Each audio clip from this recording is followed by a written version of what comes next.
Siamo qui con Francesco Rugani, una partita in cui la Puma è stata padrone della gara, forse si poteva chiudere molto meno e non concedere questi due rientri in partita al Sarzana. Com'è andata questa gara?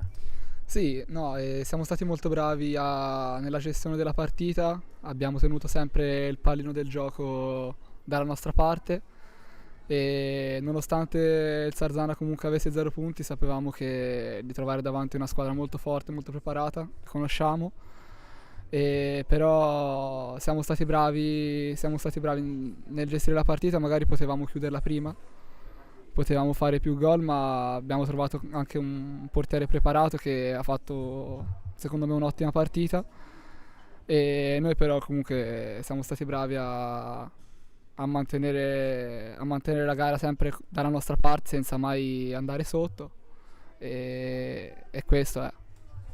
È una domanda di carattere generale.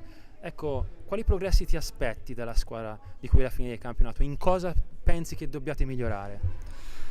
Noi secondo me abbiamo fatto un grande progresso dall'inizio del nostro percorso, siamo migliorati tanto e stiamo continuando a migliorare tanto grazie al lavoro di tutti e io penso che il progresso, cioè, Quello che manca, diciamo, cosa potrebbe essere?